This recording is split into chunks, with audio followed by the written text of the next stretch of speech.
People who are trained in the medical profession, like doctors or nurses, are trained to help people, not hurt them. She had killed one of our hometown heroes. When you have a .38 gun and you have hatred for somebody, bad things are going to happen. She named her right before she died as the person who had shot her. She is referred to as the most hated woman in America.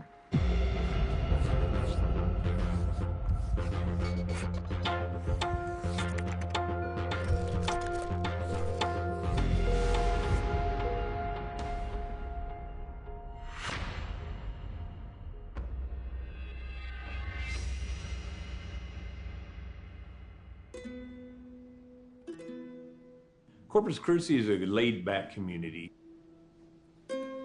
We're on the seaside, and it's a lot of water activities, water sports and everything. It's kind of got a small-town vibe to it. My name is Mark Skirka. At that time, I was called a chief prosecutor for the Nueces County District Attorney's Office. That afternoon, I was working at the district attorney's office when I heard there was a standoff at the Days Inn where somebody had been shot.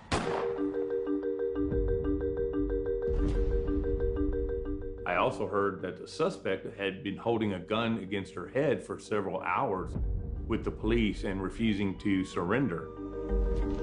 The Friday afternoon it happened, I was contacted by my supervisor and dispatched to the scene of the shooting.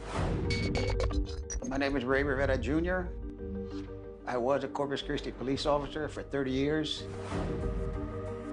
We lost a great person. She had killed one of our hometown heroes.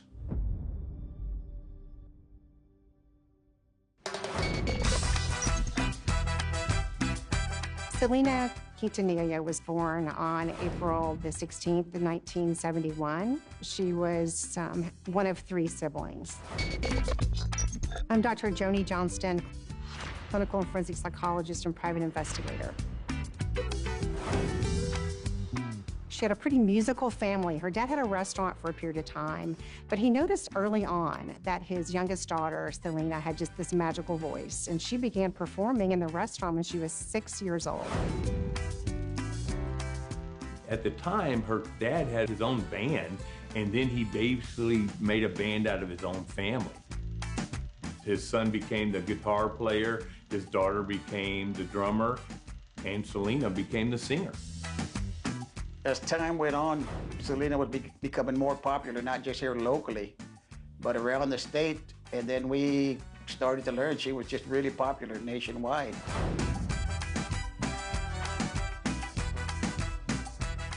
She was incredibly famous during her reign.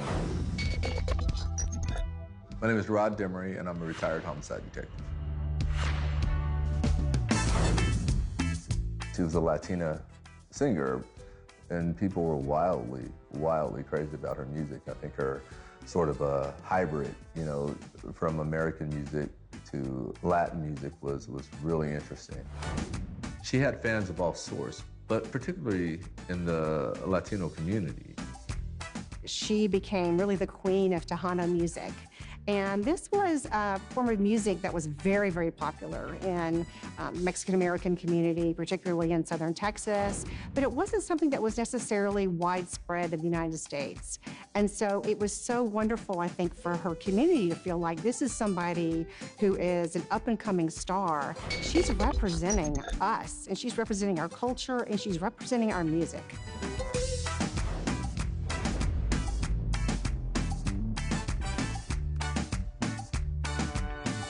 Selena was a superstar in her fans' eyes. Selena had a God-given ability to sing and to bring entertainment to people from all walks of life. She had such a sparkle about her, and her voice was so gifted.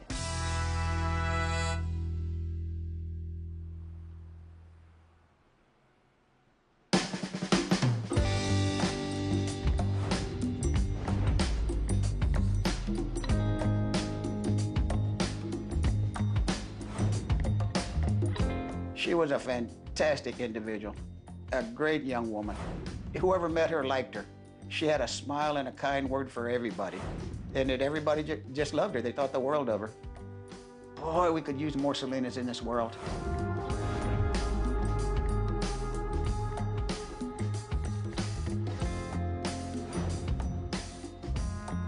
Selena loved entertaining the public, loved singing, loved being on stage, but she had another secret passion. She loved to do fashion design. Most of her costumes were self-designed by her. She didn't have these highfalutin fashion designers following around. She came up with these ideas on her own and wanted to branch out into that field. Selena opened 2 boutiques, one in Corpus Christi, one in San Antonio. They sewed clothing, they gave hairdressing appointments, they did nails, they did all kinds of things for women. But Selena also had a sideline where she was trying to start a clothing line down in Mexico, and she worked with a fashion designer from there to help bring that clothing line into existence.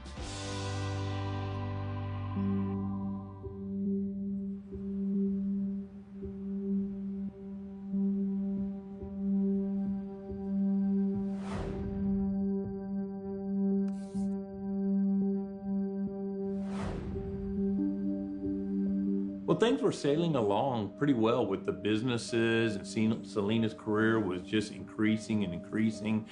And Selena's dad started hearing things. He heard things like people were not getting the stuff they had supposed to get from the fan club.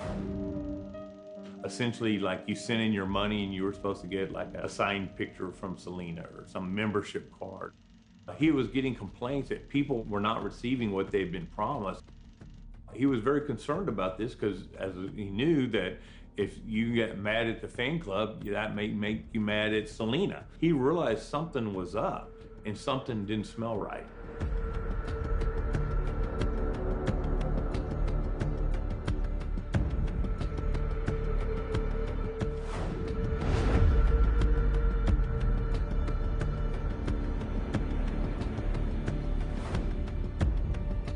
We'll never know exactly what happened in that room, but Selena decides to leave. She gets up and she's walking to the door. As Selena was walking out the door, she was shot in the back. After being shot, Selena ran from the hotel room. She ran across a grassy area toward the office. She dropped her cell phone. She dropped the briefcase full of folders in her haste to get away. As she's rounding the pool area, she drops her purse. Selena is running away with a gunshot wound to her back. She gets into the office where she collapses on the floor. Since the bullet hit an artery, she bled out very, very quickly. One of the front desk clerks come over and said, "Who shot you? Who shot you?" And Selena, with her dying breath, tells her, "Yolanda, room 158.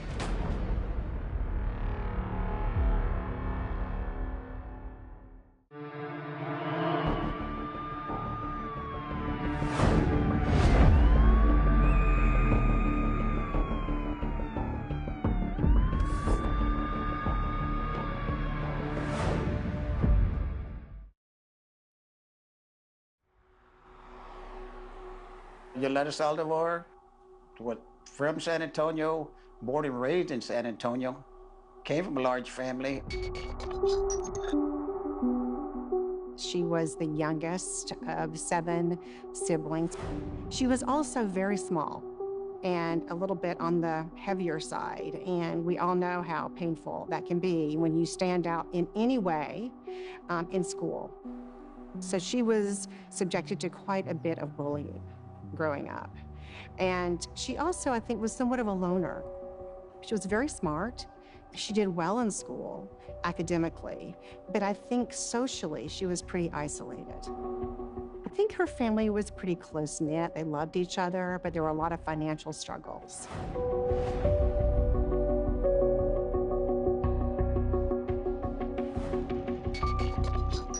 Even though Yolanda was young, and it would have been very difficult financially for her. She actually took in those 3 children and really considered them her own. And I think that really added just a huge responsibility to her, and probably a lot of stress as well, because she's trying to figure out her own career, her own life, and at the same time, she's this kind of instant mom to 3 young children. After this happened, Yolanda decided that she wanted to become a nurse.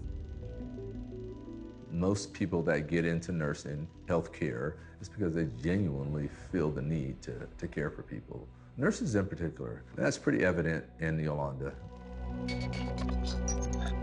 She spent several years balancing nursing school with taking care of her 3 charges. At the age of 30, she completes her nursing degree and she begins working as a nurse, and that seems to be going well for a while. But I think there was a part of Yolanda that really wanted to have more fun.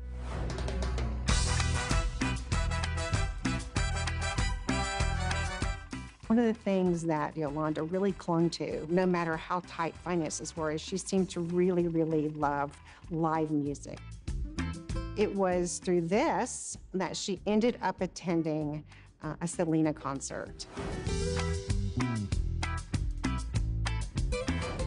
She just is enamored with her and wants to be a part of her life in some way.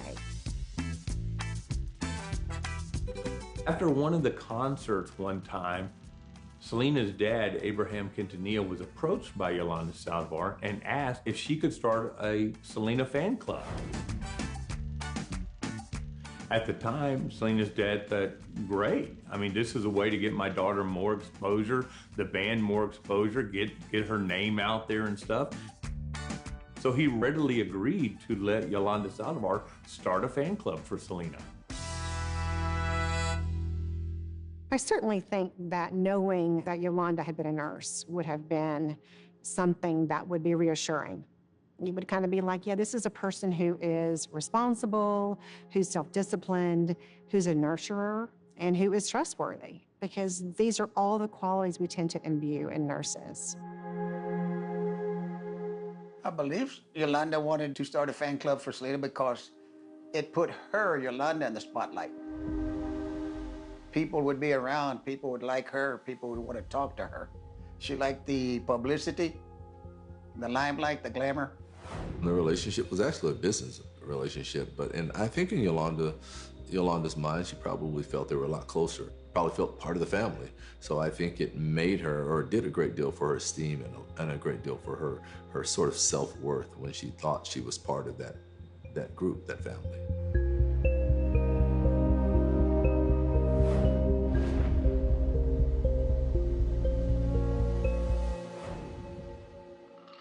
I think what develops almost as a big sister, little sister relationship, where I think Selena starts relying on Yolanda. She isn't around a lot of people outside of her family. And so she and Yolanda start becoming very, very good friends. And Selena, I think, begins confiding in her. And she then ultimately asked Yolanda to work for her for money. You know, she basically says, oh, you've done a great job with this fan club. Would you become my personal assistant? And Yolanda, I think this is a dream come true for her. And so she quits her nursing job and dedicates all of her time to being with Selena, helping Selena. And then it becomes even more expanded when Selena decides to open some clothing boutiques, which is a real passion for her. And she asked Yolanda to help manage these clothing stores. And so what happens over time is you have somebody who started out as a fan club volunteer, basically, and has become an integral part of Selena's life.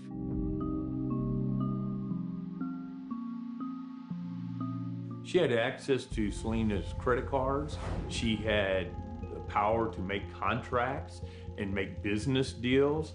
She had the power to run the boutiques and do whatever she needed to do with the employees or the merchandise at the boutiques. In fact, she just had pretty much everything. Yolanda Saldivar and Selena were almost inseparable. They would give each other gifts. Selena trusted her implicitly. I think for Yolanda, she has finally achieved a dream of hers, which is to be needed by somebody who is special and powerful and a star. And I think that that gave Yolanda this sense of self-esteem. I think it filled a hole that she had in her. I would imagine there were times when she looked back and thought, wow, you know, here I was, 4 feet 9 inches tall, a little bit chubby, being bullied by all these classmates, you know, being left out, not having any friends. Look at me now. You know, I am one of the closest friends to one of the rising superstars in music. And I think she absolutely loved everything about it.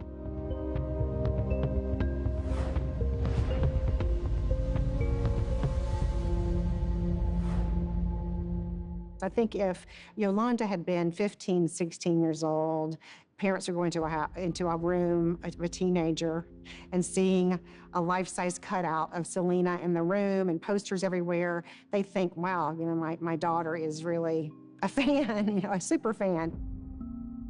I think for a 30-something-year-old woman to have essentially a shrine to the person that she really is working for, I think it does speak to how central Selena was to, in some respects, her emotional well-being. I think it just reflects that this was her world. There would be no doubt walking into Yolanda's home that Selena was the most important person in her life.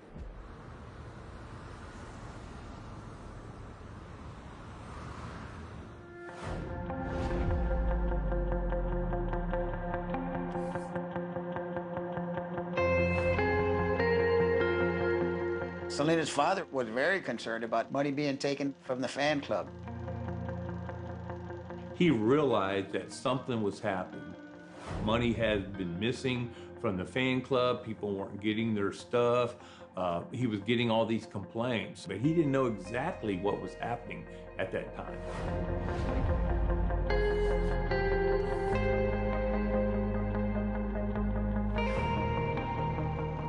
Eventually, Selena's father realizes that Yolanda has taken quite a bit of money, upwards of $30,000. So he decides that he's going to call a meeting with the family and Yolanda and confront her with it. When Abraham Quintanilla confronted her to her face, something's going on, people are complaining about that. Yolanda Saldivar always had an explanation. Oh, Mr. Quintanilla, they're trying to get more than what they paid for. Oh, Mr. Quintanilla, I did send them the picture. Oh, Mr. Quintanilla, they're just lying about that because they want more stuff. She always had an excuse for everything. I find it shocking when anyone steals from somebody that trusts them, that cares for them, that believes in them, that becomes friends with them. That is shocking. Even though Selena is loyal to Yolanda, she's not willing to ignore everything. I mean, she's somebody who is responsive to reason. I think she still cares about Yolanda at this point, for sure, but I think she starts realizing that Yolanda has made some mistakes. And so I think that while Selena probably still loved Yolanda, she was starting to not trust her.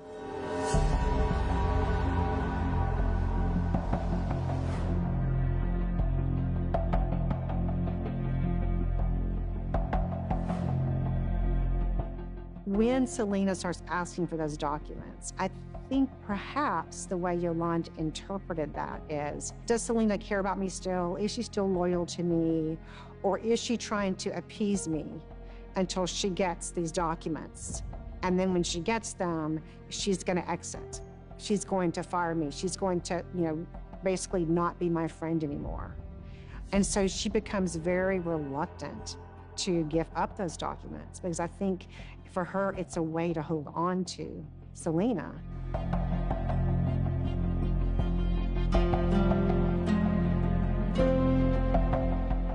On March 30th, Selena Quintanilla drove over to the Days Inn to meet Yolanda Saldivar in her hotel room, ostensibly to get the records back.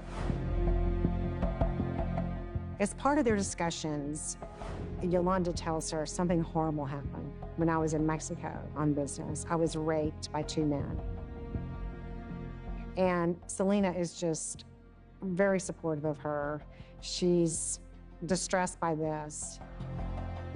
The next morning, Yolanda calls Selena and says, I need to go to the hospital and get checked out. Selena, being the nice person she was, went over there and took her to the hospital. When they returned back to the motel, both of them went inside the hotel room. An argument began.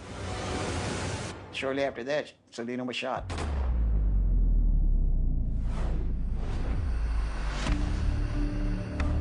Yolanda Saldivar retreated into the hotel room, came out a minute later with a towel wrapped around the gun, and went into a red truck that was parked there.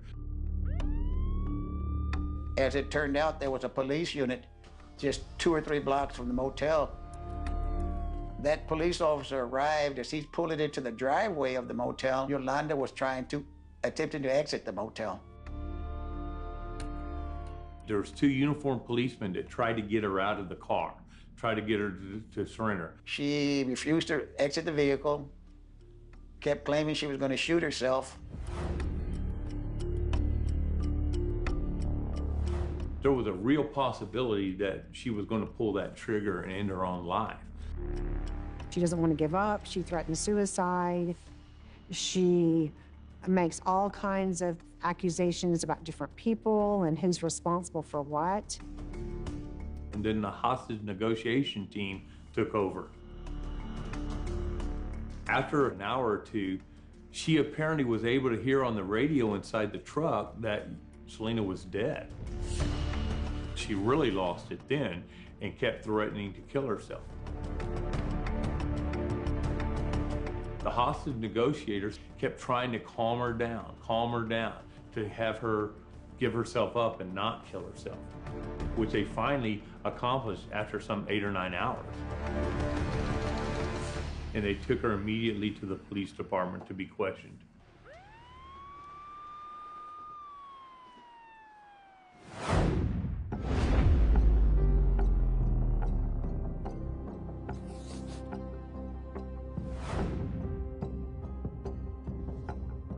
Yolanda kept claiming she did not mean to do it, that it was an accident, it shouldn't have happened. From what we saw in the motel room, what we learned about missing money, it became apparent it was not an accident.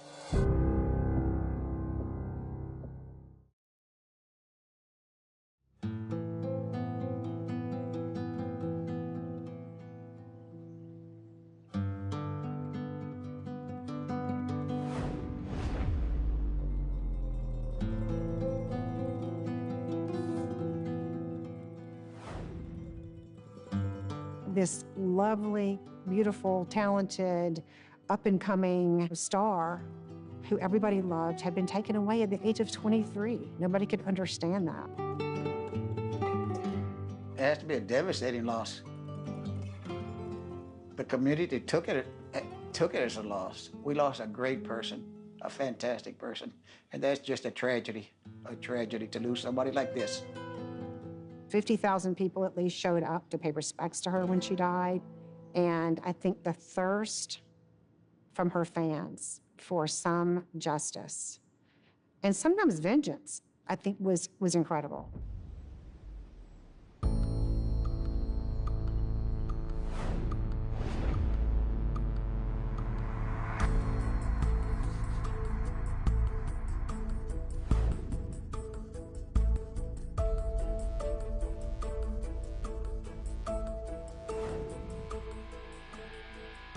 The magnitude of this case was higher than any other case I had tried before. I mean, right after the killing, we had, a bunch of satellite trucks and people from everywhere, journalists from everywhere, interviewing us about this case. Remember that this was shortly after the O.J. Simpson case and the verdict that some people were quite dissatisfied with had just happened. So we felt like the spotlight was on us to do a good job. The pressure is that when you have someone that iconic, then any mistake you make is going to be highlighted. Everybody's watching, so the pressure is immense. The biggest challenge in the investigation was to prove that Yolanda Saldivar committed murder. Not that she shot Selena. Everybody was aware of that, but she committed murder, that it was not an accident. In a homicide, you have to prove an intentional killing. It couldn't have been an accident. In this case, it was clear to me that it wasn't an accident because of what she had done before and after the killing.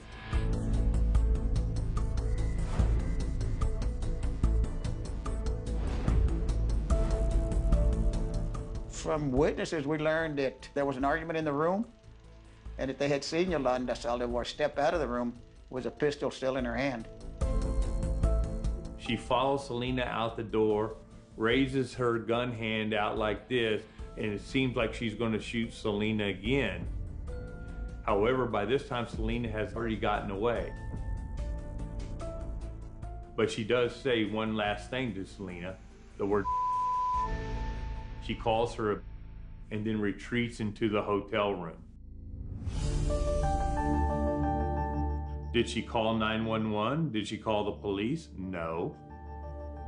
What she did was hide her gun, wrap it in a towel, and try to flee the scene. This is a person that's not acting as an accident happened. She's a nurse, for God's sake. She didn't even try to give first aid to Selena. She knows how to save lives. In fact, if she wanted to save her life, she absolutely could have. Selena died from blood loss. Surely, as a nurse, one of the first things you know how to do is to stop blood loss. Here's a person that then gets into the truck and tries to flee the scene. Does that sound like an accident to you?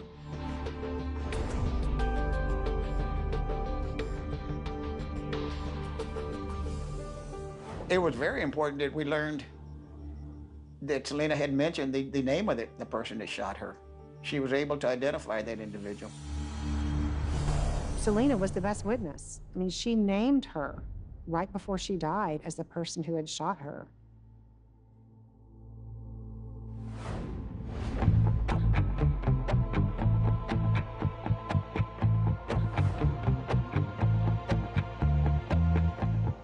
After the shooting of Selena Quintanilla, the police, in doing their investigation of the crime scene and the murder itself, also did some more background into the finances and see what other things that might have been out of place with Yolanda Saldivar. The detective was able to find certain areas of financial improprieties in there, where, say, a radio station had been paid so much money, but Yolanda kept a cut of it. Somebody was supposed to get so much money, but Yolanda kept a cut of it. So there was a lot of discrepancies in the amount of thousands of dollars.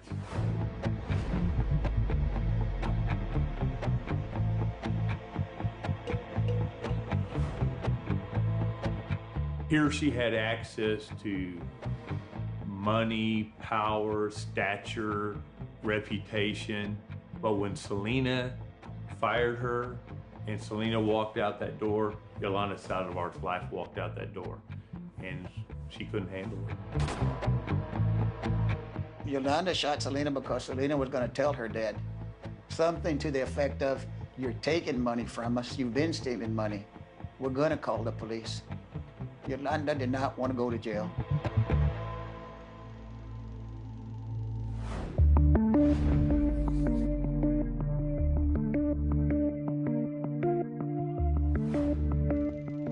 She began working for a private dermatology clinic, and that went well at the beginning, but ultimately her employer began noticing that some of the books were not exactly lining up. The office manager had been on leave for several months, taking care of her sick mother. When she came back, she found that Yolanda Saldivar had been doing the books, in fact, had been embezzling from the company. They did an investigation and found out that Yolanda had stolen over $9,000. I think the doctor saw that as quite a betrayal. When you turn on people that are your friends, that care for you, that have helped you out, that's just wrong.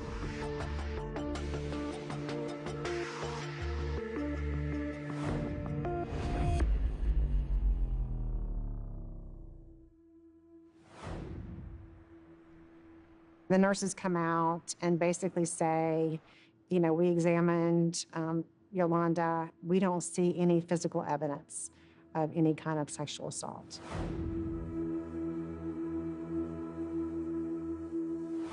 I think it's really important to note that false rape allegations are extremely rare. When that happens, it's usually for a couple of different reasons. It's kind of a manipulative attempt to be seen as a victim. I certainly think in Yolanda's case, it was also a diversion.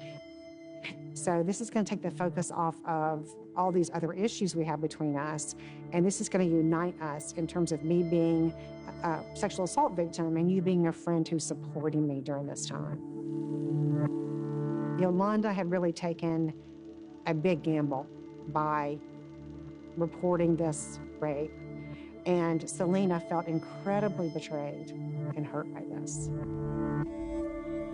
Selena had been given Yolanda Saldivar the benefit of the doubt, but could no longer do so because she was telling too many stories. Selena knew she was going to fire her, and by this time, Yolanda Saldivar knew it too.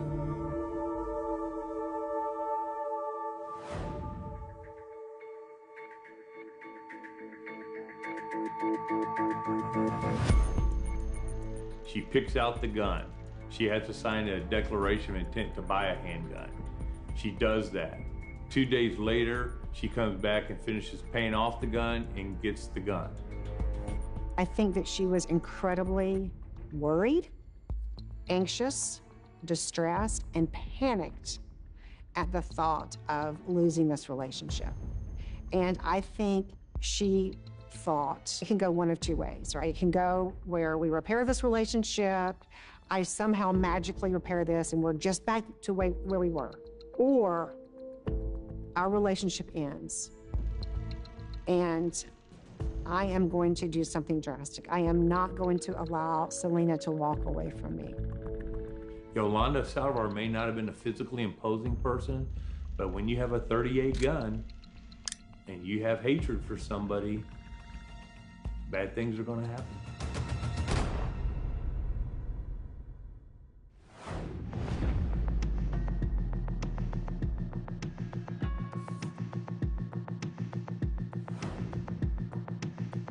At the police building, I met with Yolanda Saldivar. I asked her, Yolanda, it wasn't an accident. You shot her because you were mad. You shot her out of anger because you were about to get caught stealing money. And in Spanish, the term is fue de coraje. To me, that means it was because out of anger, out of rage. She put her head down, started to cry a bit, and nodded yes, and told me in Spanish, sí, señor, yes. I then stated to her, I remember this, Yolanda, that's very important. We need to get it in your statement. We need to put this down. She shook her head and says, nope, no, señor, it's not going in. She became aware if she put that down in writing, for sure she was going to get convicted of murder, of killing Selena, and end up in the penitentiary for a long time.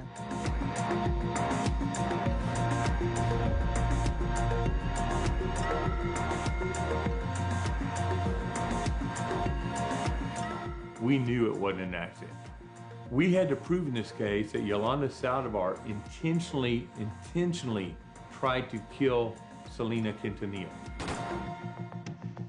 That was a thing that we had to prove beyond a reasonable doubt.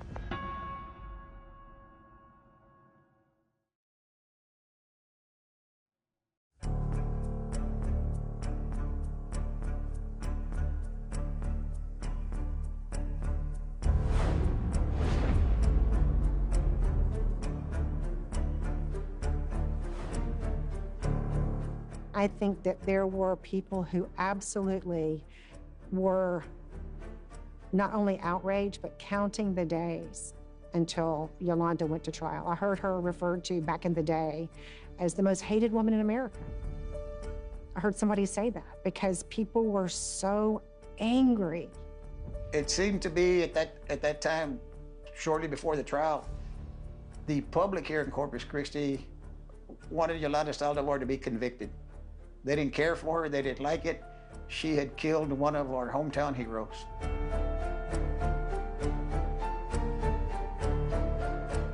prosecution argued that Yolanda had systematically planned to murder Selena.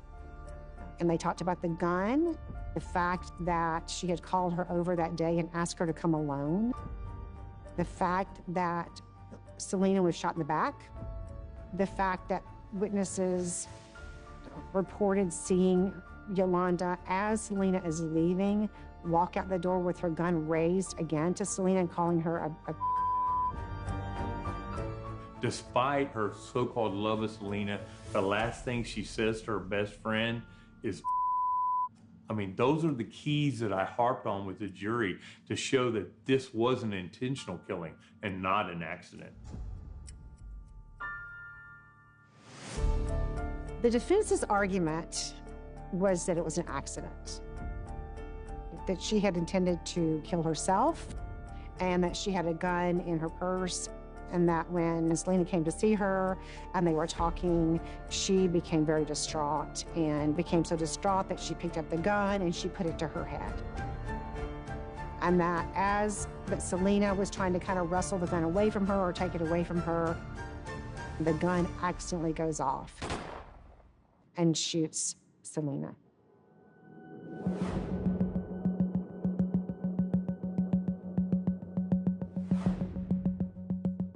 We proved that the gun would not go off accidentally. We had a gun expert look at the gun and show that it would not go accidentally.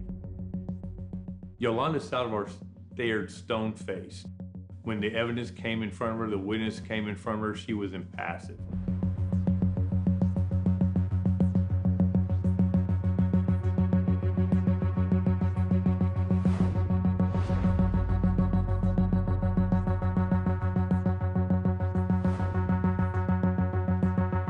After a very short time in deliberation, the jury came back and found her guilty as charged of first-degree murder. And the jury ended up giving her life in prison.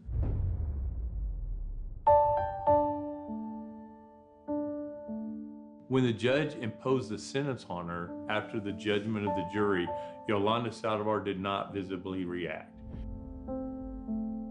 Yolanda never showed remorse. She never apologized, to use that word, for shooting Selena. It felt good to get a guilty verdict, to know that we had done the right thing, that we were correct in our investigation.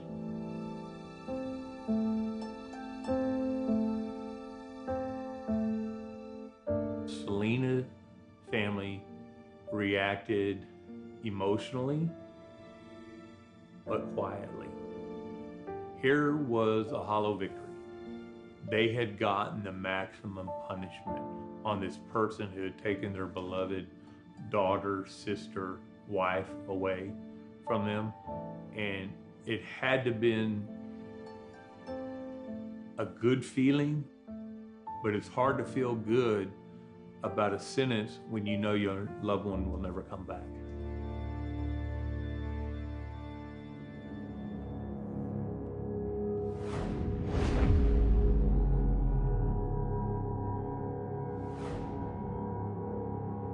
I think Yolanda was an obsessed fan. I think it was her personality. I think that's just who she is. She wants to be in someone's life, even if that person doesn't want them in their life. And if she gets dismissed, she's going to kill him or kill herself. We see somebody, I think, who started out as a super fan, who morphed into more of a personal relationship. And so I think by the time that she ends up killing Selena, it's not an obsessive fan killing her idol. It is a combination of, I think, a sense of betrayal in a real relationship and a disgruntled employee who feels like she has been wronged in spite of all the evidence suggesting that she's the one doing the wrong. It amazes me that a nurse would even go to that form of violence. I mean, people are trained in the medical profession, like doctors or nurses, are trained to help people, not hurt them. And to kill somebody has got to be the worst thing imaginable for somebody with that loyalty or oath to the medical profession. It's got to be a big betrayal. It's interesting because people that choose those noble sort of professions, whether it's nursing or being a priest, yeah, sometimes they're just a wolf in sheep's clothing. The natural assumption is you're a nurse, you want to help people, you want to care for people, you're a very nurturing person. But they are sometimes the worst.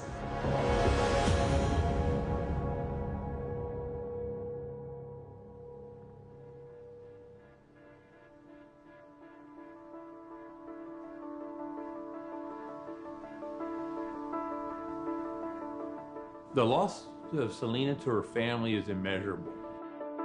Her family has the most precious thing taken away from them.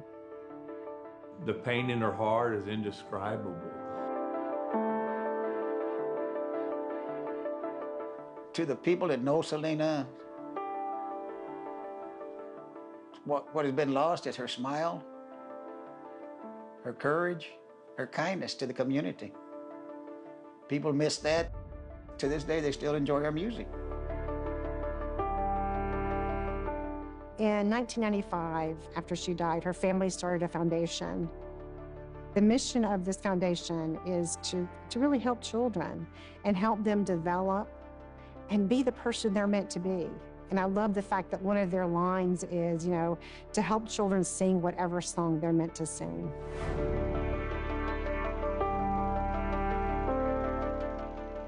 I think Selena's legacy continues, and I think there's probably a lot of barriers that have been knocked down because of her existence. She has not died in spirit from our culture. She's very much alive, I think, and that is a legacy and tribute to what she did when she was alive. People still wonder how big Selena would have eventually been.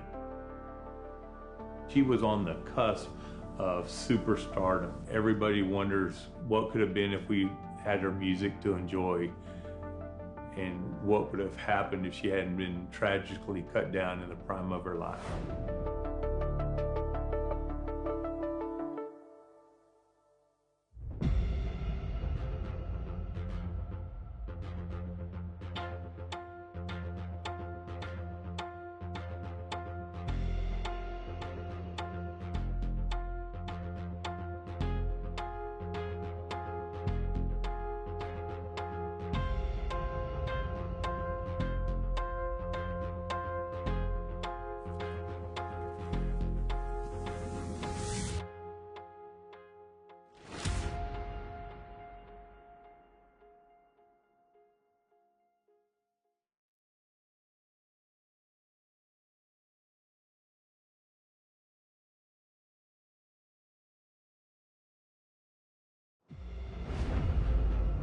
As a dentist, not only was he looked up to, he was a figure of authority. Whatever was going on, you could bet that Colin Howell would be there, either leading it or right at the very heart of it. She was a young woman who was looking for excitement. A town like Coleraine, it's very hard to keep an affair like that a secret. He thought he was extremely clever. No one would have any reason to suspect anything other than suicide.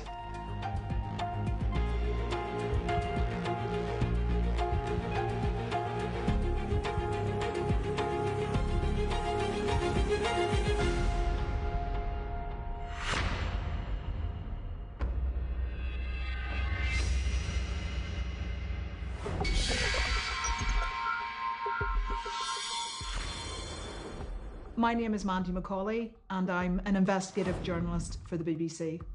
I'll never forget it. We were sitting in the office one afternoon. It was a very wet, dark January day, and a call came through to the newsroom. You could not have made this story up. It had everything. If you had set out to write an epic drama, it had sex, lust, Christianity, money, betrayal, deceit, and ultimately death. It just wrote itself.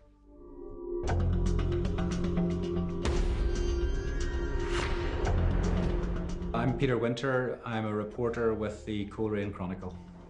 It wasn't a typical case because most murders occur on the margins of society. This involved two very respectable middle-class families, church-going, God-fearing people who were well respected in the local area. We just sat there in complete shock and disbelief. A very well-known, very high-profile dentist had just walked in to a police station in Coleraine and had confessed to murdering his first wife and also the husband of his former lover.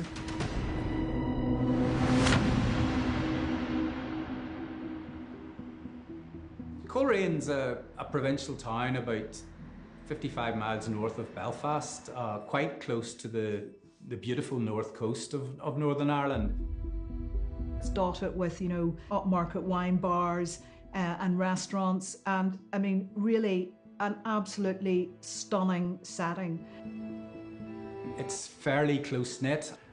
People know each other's business a lot of the time. Everyone loved Colin Hoyle. Colin Hoyle was extremely charismatic, very chatty. He threw himself into everything. I remember someone saying to me, Colin Hoyle was the kind of guy that every mother wanted their daughter to marry because he was so successful, so charming, and he also was a committed Christian. Colin Hoyle grew up in Portadown in County Armagh. He went to Queen's University where he was singled out very early on as a high flyer in the world of dentistry. He went into cosmetic implant dentistry. He was a man who was focused, I'm told, who knew what he wanted, and he wanted to be successful. That's where he met his future wife, Leslie Clark, as she was then. She was a nurse at the local hospital in Belfast. Leslie was a very natural beauty, very ethereal, very soft. You know, people talk about her melodic voice, that she lit up a room. At a fairly early stage before they were married, she got pregnant. Now, that must have been really tough for her as a religious person.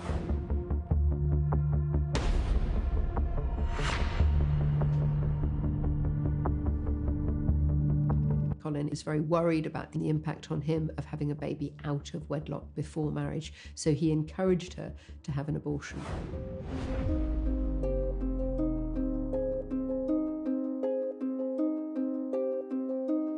An outsider looking in would have seen a very successful, very charming, very loved up couple.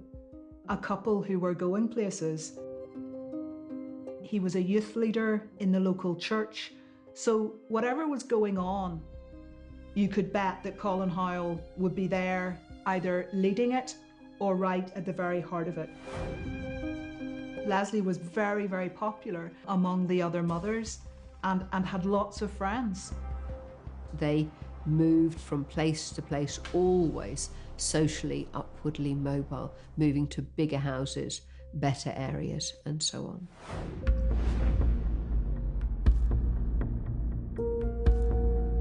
My feeling is that a lot of this was for show, or because Colin was chasing status, as in putting themselves in financial peril by pushing beyond his means when they bought their latest house. A sense that he just felt that it was so important that he was admired, so important that he had social standing.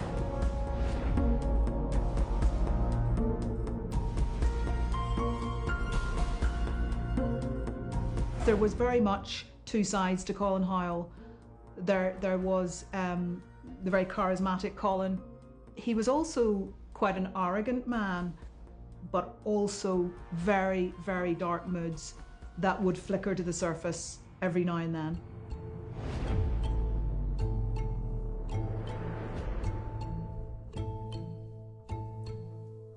Hazel and Colin's affair began when they were both teachers in the Sunday school in Korean Baptist Church. Hazel was teaching young children there, and Colin was a youth leader. And quite literally, their eyes met across the room. For a man like Colin, perhaps, for him having a woman who desired him over and above his wife, if he's a narcissist, would have been important to him. At that stage, Leslie was heavily pregnant with her youngest child. So while she was resting at home, Hazel and Colin were becoming closer, taking the children to the local swimming pool for lessons. And by the summer of 1990, they were caught up in a full-blown affair. I don't think it's any coincidence that Colin's affair with Hazel began around about the same time that they were having money problems. For somebody like Colin, being in financial distress is going to be far more of a slur on his manhood, if you like, than it might be for other people. He believes himself to be superior to everybody else. He believes that he should be treated differently because he is better than everybody else. So having financial problems is going to have a huge impact on his self-esteem. It may well be that his affair with Hazel was part of getting over that, making himself feel better, making himself feel more of a man.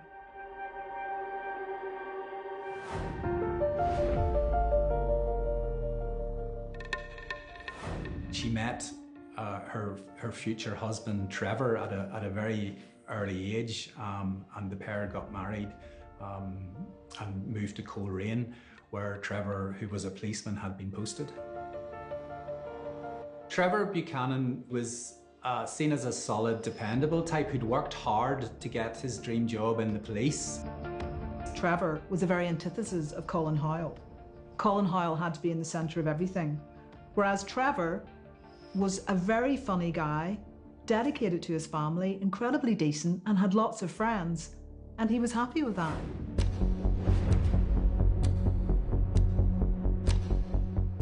I think that by her mid-20s, Hazel was growing very restless and very dissatisfied in her marriage. She had had her 2 children very quickly after the marriage, and I think that by the time she met Colin Howell, I have been told that she was a young woman who was looking for excitement, who felt that there was something missing from her life.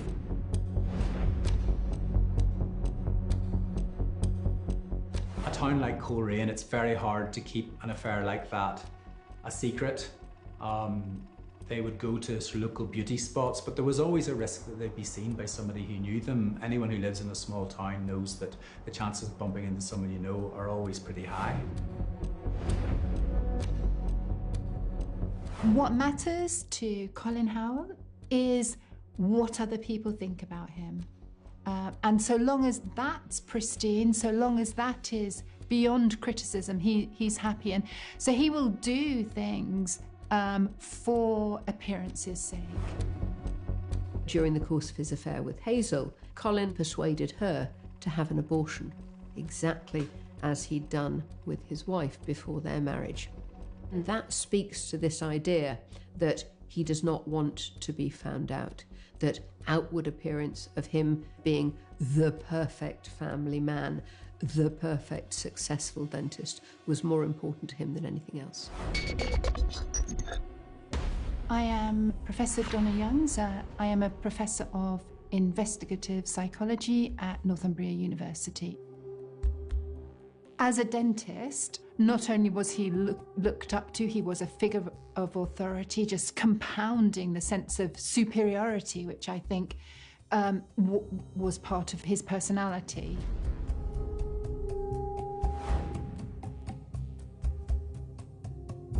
She actually went to her church pastor in an extremely distressed state and said, look, there's something not right in my marriage. I think Colin's having an affair. And the pastor confronted Colin and he point blank denied it. But eventually, Hazel did confess, and Leslie and Trevor were both told about what had been going on. Leslie was absolutely devastated, but determined to make her marriage work. And Trevor, also absolutely heartbroken, but he too wanted the marriage to continue. The Baptist Church did their best to console the couples and try and put a stop to it.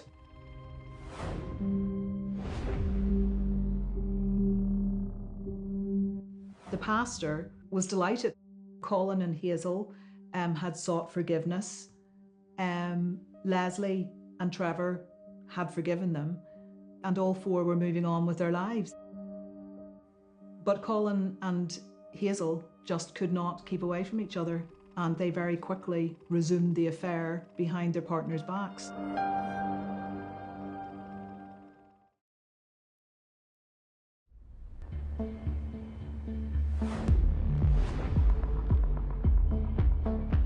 At night, Colin would go running through Mount Sandal Forest, which backed onto Hazel and Trevor's house.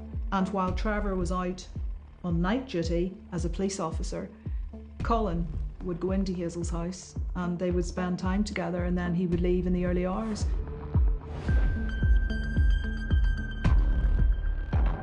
At that time, he was drugging Leslie with red wine and with tablets so that she wouldn't realise just how much time he was spending away from the house in the early hours of the morning.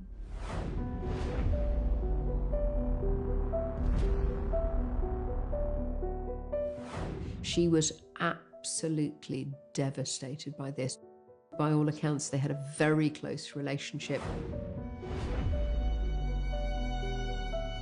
It must have been a terribly difficult time for her, and therefore it's not really surprising that she did turn to alcohol and drugs.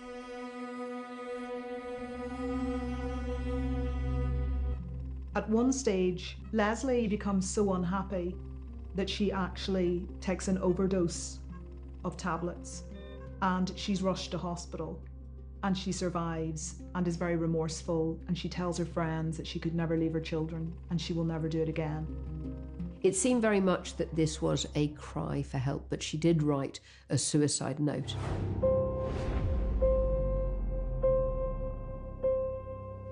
We began to think that night, well, what would have happened if Leslie had died? What would have happened if she hadn't come home from the hospital, if she hadn't survived the overdose? My life might have been so much better.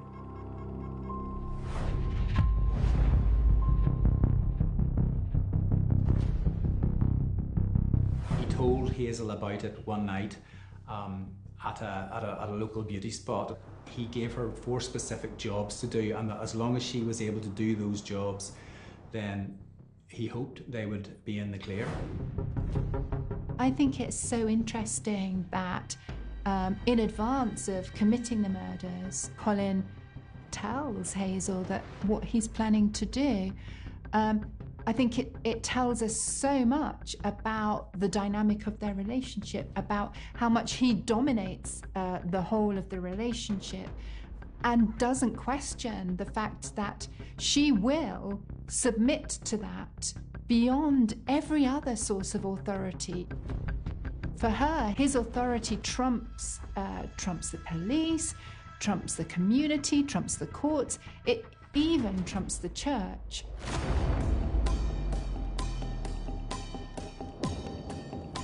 Leslie, in the early evening, was going in and out of consciousness on the sofa in the lounge.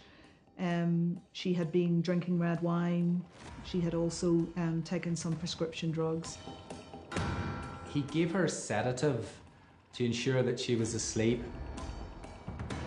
Colin, as a dentist, there's no question that he would have had access to drugs, including tranquilizers and including sleeping tablets.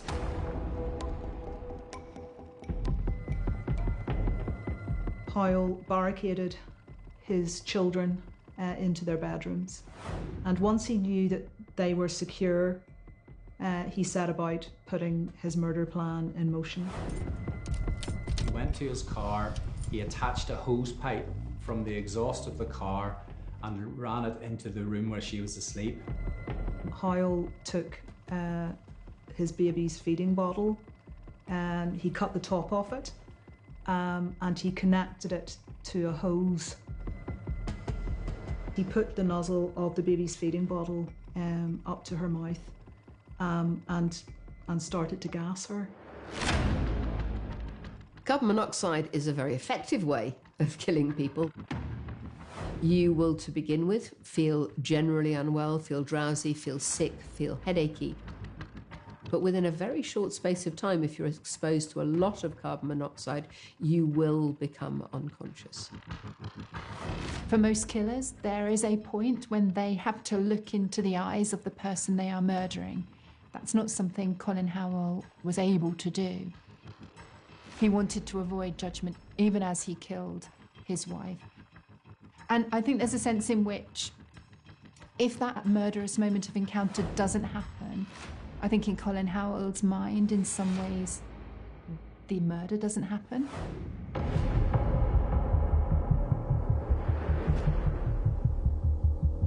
He carried Leslie to the car and put her in the boot, covered her with a blanket, gathered a few things, photographs, a tape recorder with a tape that had gospel music on it, and drove across town to Hazel's house, where Hazel was waiting for him.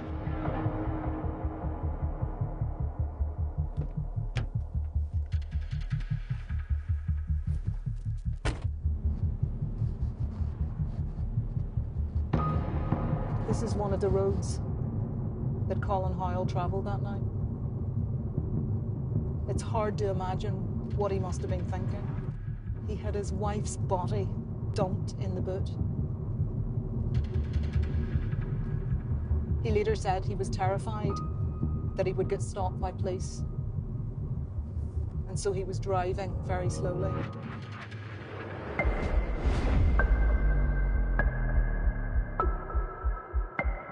When he arrived, he was annoyed that Hazel had not already opened the garage. That had been part of the plan. She had been standing at the window, but she hadn't had everything ready for him for his arrival. When Hoyle arrived, Trevor was lying, drifting in and out of consciousness in his bedroom. Hazel was sent by Hoyle into a room where she hid while he turned on the ignition again of the car in the garage and again fed the hose pipe through to Trevor's bedroom.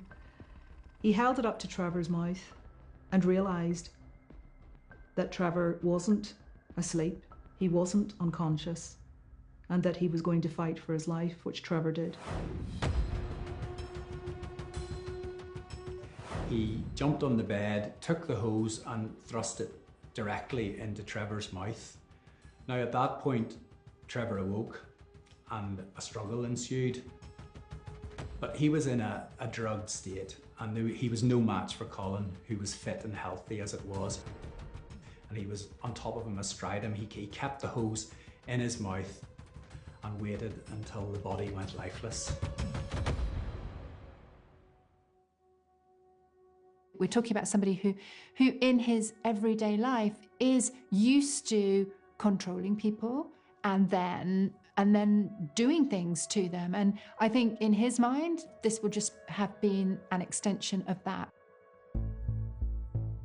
Colin had given Hazel a series of orders. He told her to prepare clothes in which he could dress the body. And after he'd finished, he told her that she was to dispose of the hose pipe that had been used for the murder. Presenting as a suicide is a cowardly approach to murder. It's a way of trying to set it up so that the blame can be passed from him, not just to avoid detection, but to set up a story that that's what's really happened. At just after 3 a.m, Colin had left Hazel's house and he was driving along this road with not one but two bodies in the boot.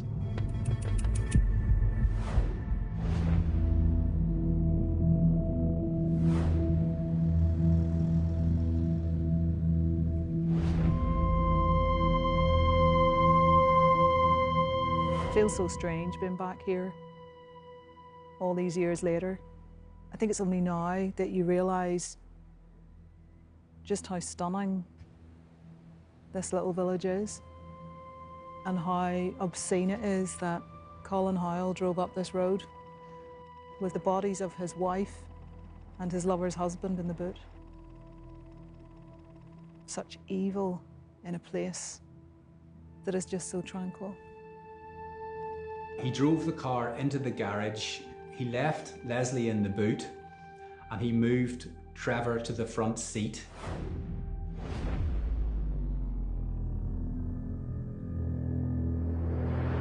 Trevor was quite tall, so Howell had quite a few problems getting him into the driver's seat, and he actually had to leave Trevor's leg or his knee wedged in the driver's seat door.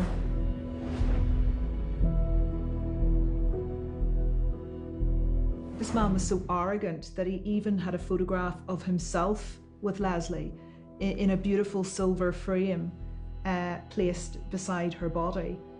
I mean, he really did think that he had staged and dressed the scene right down to the very last detail. He placed headphones on her head and pressed play on a cassette player which contained a cassette with gospel music. I think the complexity, the elaborateness of the plan is an indication of the way that he's not really admitting to himself that he's committing simple, straightforward murder.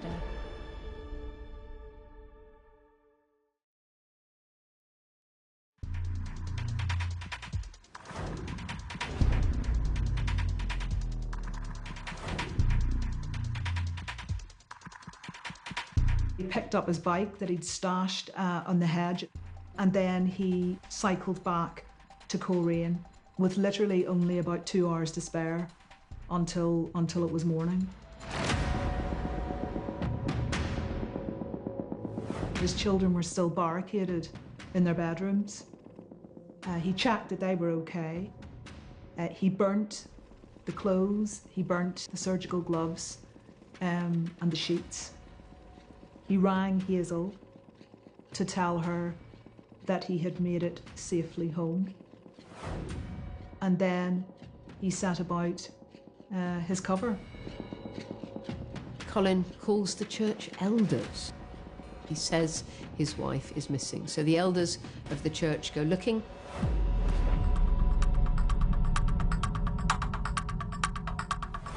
In due course, they discover the car with the bodies of Leslie and Trevor. There was an exhaust pipe, a pipe piping carbon monoxide into the car. The police were called and they examined the scene, but to all intents and purposes, it looked like a suicide. The fact that the door of the car was still open with Trevor's leg hanging out of it, the fact that Leslie was in the boot of the car, why would she be in the boot? Trevor had blood on his sweatshirt. This just didn't seem to quite fit. Normally, if you have a couple who make a decision to commit suicide in a car using carbon monoxide, you'd expect them to have been sitting together, perhaps holding hands for comfort. Colin had perhaps relied on the fact that a pathologist's report would undoubtedly find that the pair had been poisoned by carbon monoxide. Given the background to the case and the upset that his wife and his lover's husband were clearly going through. Hazel tells police that the previous night she had been awakened from her sleep by noises from the kitchen. It had been Trevor and Leslie. They had sounded very distressed. It added to the narrative that Leslie and Trevor were together the previous night, but also that they were extremely distressed by the affair.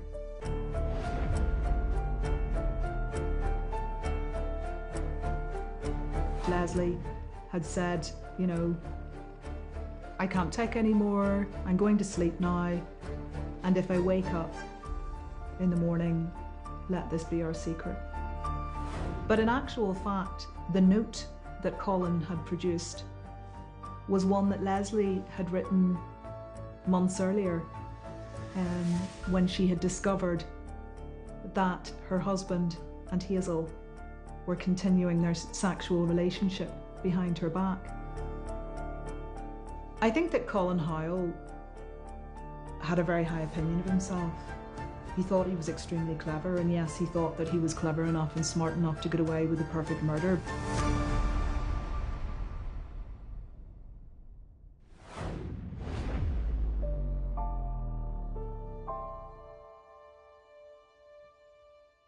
Colin and Hazel both gave evidence, and they spoke of their unhappy marriages and how they'd met, had an affair, and were shocked at the fact that their spouses had taken their own lives. There's no question that Leslie's death solved a lot of problems for Colin. Firstly, she was out of the way, as it were. This would allow him to continue his affair with Hazel. But in addition, there was some financial gain for him. He did have an insurance policy, which was a lot of money. It was about £400,000. And in addition, her father had only recently died, so she, of course, would have inherited money from her father, which, on her death, would have gone to her husband. The affair continued for about 5 years after the deaths of their husband and wife. Perhaps one of the greatest ironies is that it wasn't Colin who left Hazel. It was actually Hazel who left Colin. Hazel went on to marry a retired chief inspector in the police and had a very good, very affluent lifestyle for many years.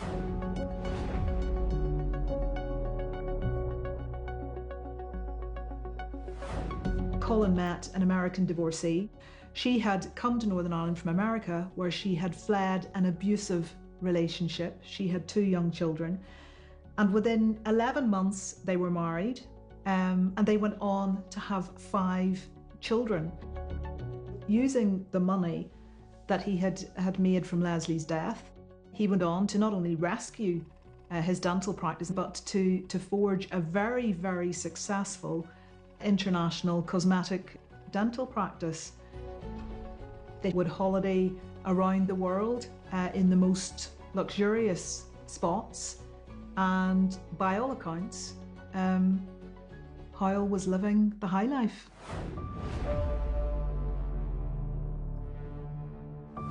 He tells his new wife that he and Hazel murdered their respective partners and made it look like a suicide. To me, it feels as if it's a slightly false confession, in that I think he is absolutely confident in his wife that it will not go beyond her. That means that he can offload this thing that has been worrying him. This confession must have weighed incredibly heavily on her. Why he told her at that stage and then refused to allow her to tell anyone else, we don't know. Perhaps it was because he had no compassion towards her, and indeed he had no sense of the huge burden that it would place on her.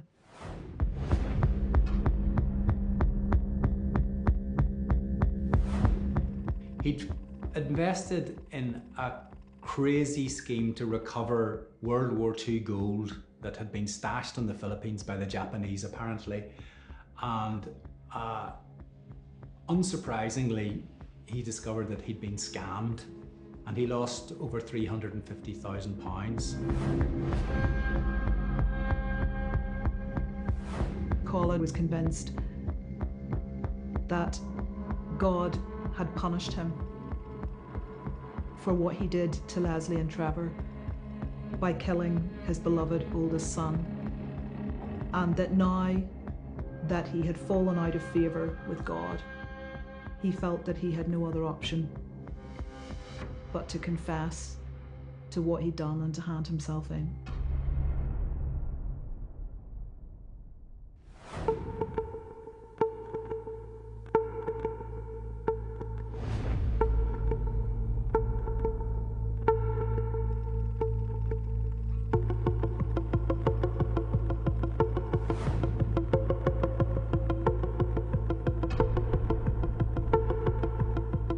Colin Howell was determined from the moment he walked into the police station in 2009 that he was going to implicate his former lover, and that if his life was going to come crashing down, then Hazel Stewart's life was going to come down too.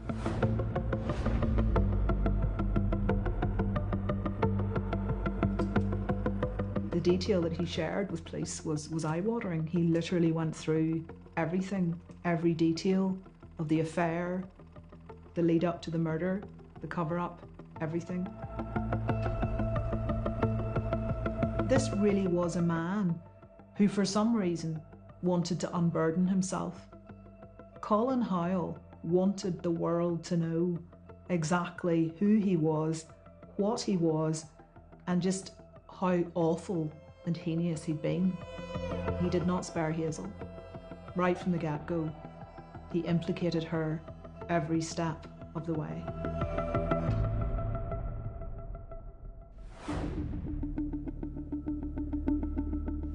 Police came to her home.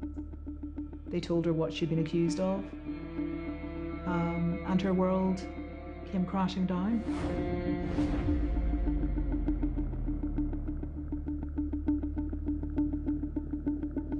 By pleading guilty, Howell ensured that Hazel would be the one who would have to stand in the dock and face the public wrath.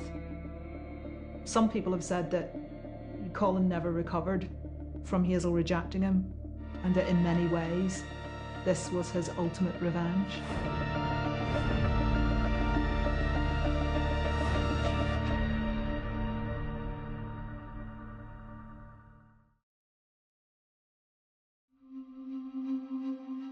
The trial of Hazel Stewart was scheduled to last about 3 weeks. This was the biggest and most sensational murder trial in Northern Ireland's history. I have never, either before or since, experienced anything like the anticipation and the drama that surrounded it. Throughout Coleraine, there was a dark fascination over this case. People wanted to know as much as possible about what had happened. I'm just standing yards from the road where Hazel lived at the time of the murders. The last time I stood in this spot, it was thronged with media, journalists.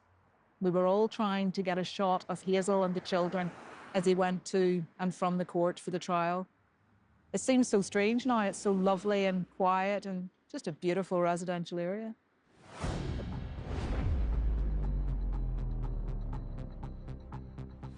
That was a big moment in the trial. Everyone wanted to see this guy. He hadn't been in public since his arrest. He'd been remanded in custody and had gone straight to prison after his guilty plea. But here he was in Coleraine Courthouse with the nation's media upon him. Colin painted a picture of Hazel as a woman who may have appeared as if butter didn't melt, but actually wasn't as innocent as she seemed. That was the message that he wanted to get across to the jury. And at every twist and every stage of his testimony, it was very much, she may not have been a willing participant, but she was right there every step of the way. He came across as arrogant. He spoke about his knowledge of forensics, which he had learnt during his study of dentistry. He spoke about thinking meticulously about the plan and being sure that it would work. The defence strategy was to paint Howell as a super intelligent, manipulative and controlling person who had swept her along against her will to do things that she wouldn't otherwise have done. I think Colin Howell was exposed for what he really was at that trial, and that was an extremely arrogant, self-centered showman, and I think the jury saw that quite clearly.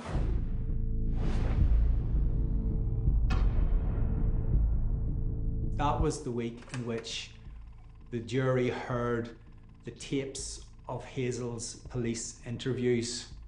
The police interviews were, in my opinion, a masterclass in interrogation. You could have heard a pin drop in the courtroom whenever Hazel's tapes were played. Because I think up until that moment, a lot of people, women in particular, wanted to believe that Hazel was a victim, that Hazel was a woman who had been coerced, and that she wasn't a bad person. There was a very dramatic moment in the police interviews where she says, look, one night Colin said to me, Hazel, there is a way. And I said, what is it? And he said, well, we could kill them. And she said, oh, I was terrified. But it was at that moment that it was very obvious that Hazel knew that Colin was intending to kill both Leslie and Trevor.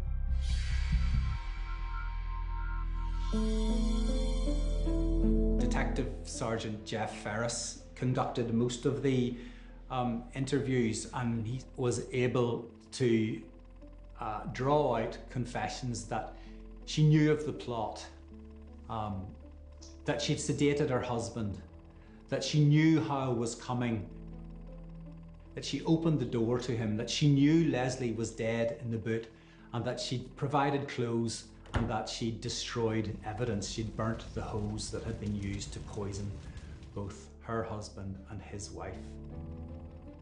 And I think when people heard the confession, heard that she knew what Colin was about to do, and that she had not made any attempt to save either Leslie or Trevor, I think they were really stunned, and a lot of people recoiled from them. It was just unbelievable to listen to them in court. And there was Hazel, sitting silently in the dock, just looking straight ahead of her.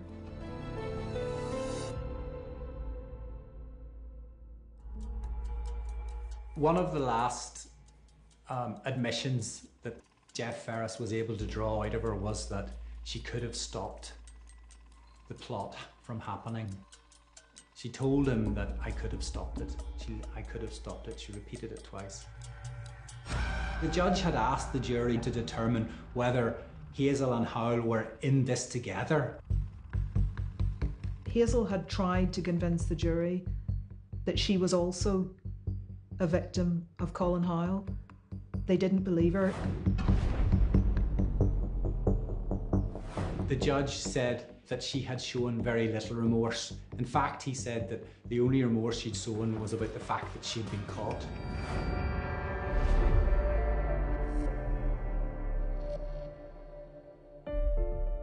The judge was clear that of the two, Howell was the primary plotter. It had been his idea. He'd actually committed the murders himself. Hazel was not quite as culpable, but at the same time, she had done nothing to stop what had happened and had assisted Howell. It couldn't have happened without her. Hazel just looked completely stunned, bewildered, motionless, and sitting just across from her. I'll never forget her children, her daughter, absolutely devastating, crying out in disbelief, because even then they believed that their mother was innocent. To suffer the death of a mother or a father as a child is probably among the worst things that can happen to someone. To then discover that it was your father or mother who killed them is unimaginable. The impact statements from the Buchanan family were absolutely devastating. And for the family, finding out that Trevor had been murdered they said was like losing him all over again. And the only comfort that they and Leslie's children had was that they finally had relief, knowing that their loved ones had not deliberately left them.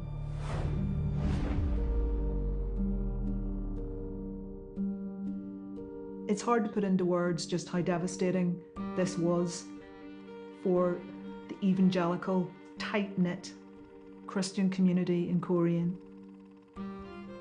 Many of these people who were taken in by Howell were the real McCoy. They had spent their lives dedicated to good works. And this guy took advantage of them, and the fallout has been absolutely devastating to this day. Could he have got away with it? He had got away with it. He'd got away with it for 20 years. Hazel wasn't going to say anything. Nobody would have known the truth unless he had confessed. All of the main players in this tragedy were people who on the surface looked as if they had it all. And yet, behind the scenes, as the trial exposed, they were no better than any of us.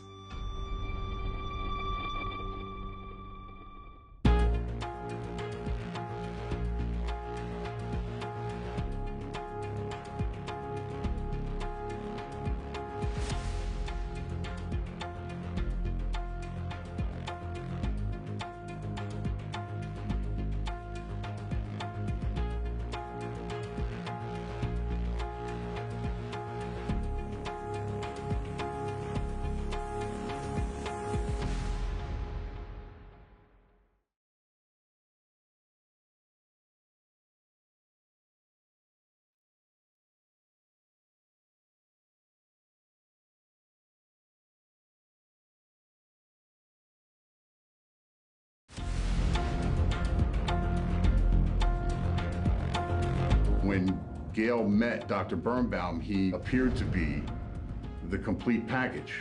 A doctor, a pilot, speaks languages. Who wouldn't want their daughter marrying that person? They looked like they belonged together. Then she dropped off the face of the earth. There's no absolute proof that she was dead. It's the where's the body problem. They can't point to her date of death. They can't exactly say how she died. They can't exactly say when she died. But they have a theory. I nearly fell out of my chair.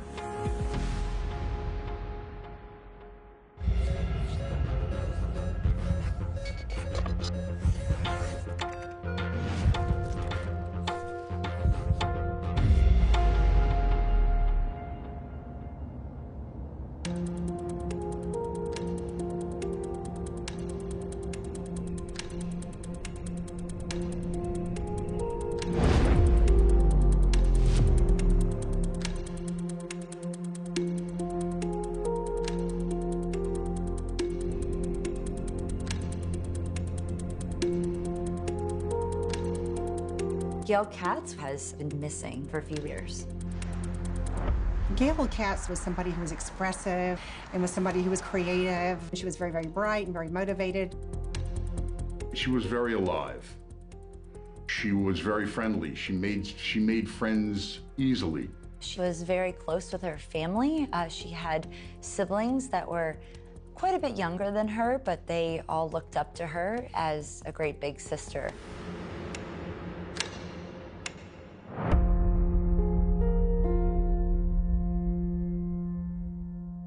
It's clearly the torso of a woman. I'm Dr. Joni Johnston. I'm a clinical and forensic psychologist and private investigator. I spend most of my time evaluating violent offenders. This torso is taken to the morgue, and they start looking at it. The body roughly matched Gail's height and weight, and there are other pieces of evidence that could help suggest this could be her. One of the things I noticed is there's a certain mark on this torso's rib. And they know that Gail had some kind of unusual formation on one of her ribs. And so they start believing this is Gail. I'm Dr. Brianna Fox. I'm a criminologist at the University of South Florida in Tampa. They go ahead and declare it as Gail's body and bury it in a ceremony with a headstone, and the family routinely goes to visit Gail's grave with the body that they presume to be of Gail. It brought closure to the family who had been living with the distress of knowing that their loved one, a family member, had been killed. Law enforcement can no longer call this a missing persons case. It might be a murder.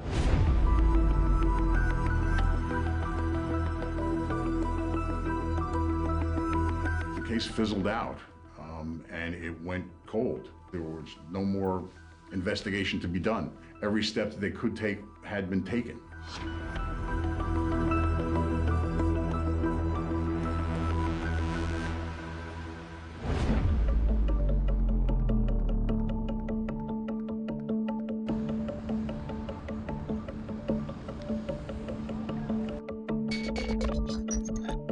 My name is Daniel Bibb. From 1982 to 2004, I was an assistant district attorney in the New York County District Attorney's Office.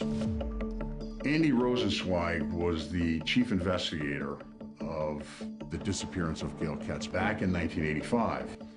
And for lack of a better word, I think that this case was burning a hole in his head for years. And Andy asked us if we would be interested in assisting in a reopened investigation.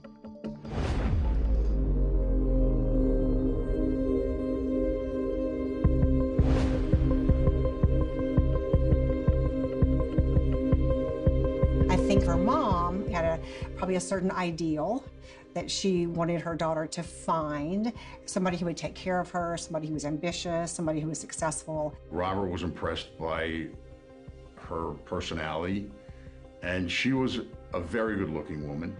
From all accounts, from people who knew them, they hit it off pretty much right away.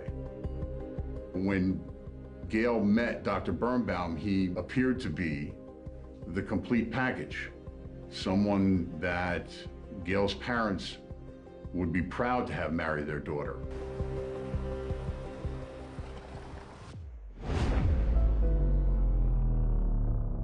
Robert Birnbaum is a New York native, raised on Staten Island.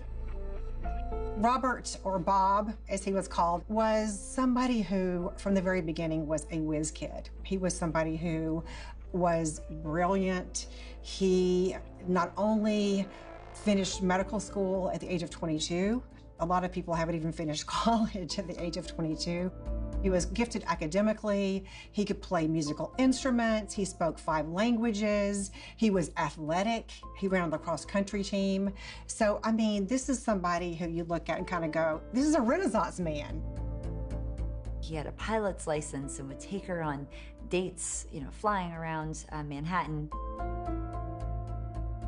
Gail was at that time a student. She was working odd jobs in Manhattan. She is just really impressed and, told her friends that even though I've lived here for all my life, I've never seen New York in this way. And so at the very beginning, it's almost like a magical start. For her, catching somebody like him was a dream, and it seemed like this was just a great fit.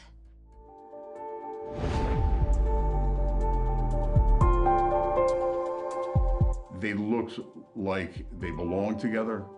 They acted like they belonged together in public.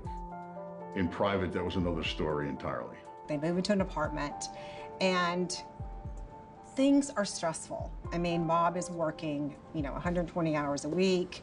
He is completing his residency. He's kind of in the trenches. And so that would take a lot of energy. And so when he's home, he's tired, he's stressed. And so Gail finds herself probably feeling, on the one hand, lonely and, abandoned in some ways. So there's some bickering that starts. She was always concerned about their finances. Although they lived in a glamorous Upper East Side building, it was not owned by them. So there were problems from the beginning.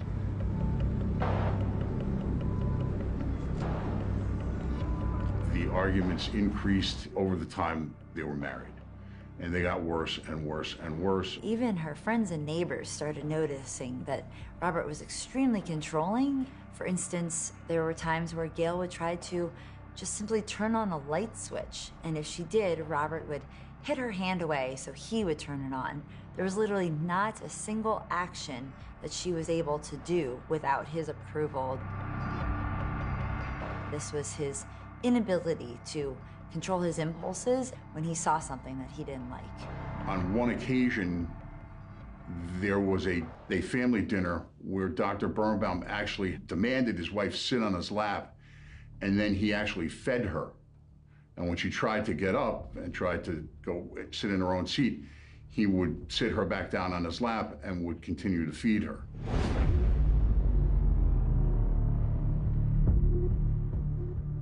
Then something happens that I think most people would be extremely concerned about. There was an incident with Gail's cat where Robert did not want the cat around anymore, and he actually tried strangling the cat to kill it. He then tried flushing it down the toilet, and the cat survived. The reason that he gives for that is he's jealous, and he thinks that Gail loves her cat more than she does Bob. At this point, Gail said she asked her sister to go with her to take the cat to the animal shelter so it could be adopted, and her sister said to Gail, "Why don't you get rid of Robert and we keep the cat?" I think that when anybody is threatened by a pet, it's a cause of concern, because it represents this need to control oftentimes, this deep insecurity about themselves. But even more alarmingly, I think it speaks to the capacity for violence. We know oftentimes that individuals who wind up hurting people start out by hurting animals. And so certainly as a forensic psychologist, that is very concerning to me in terms of violence risk.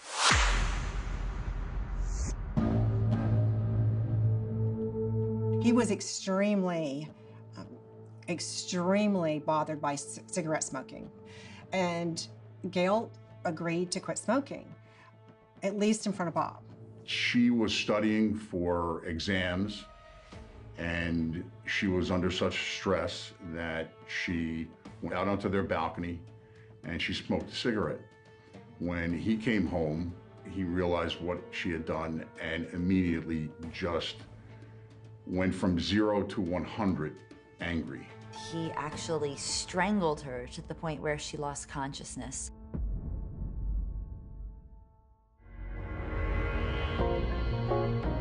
So the arguments weren't just verbal, they got physical. And the violence was always him on her. Strangling is one of the biggest red flags in terms of somebody's potential to kill. I mean, if somebody will put their hand around your neck and they will choke you until you pass out, they'll kill you. I mean, that's something that we talk about with domestic violence victims all the time.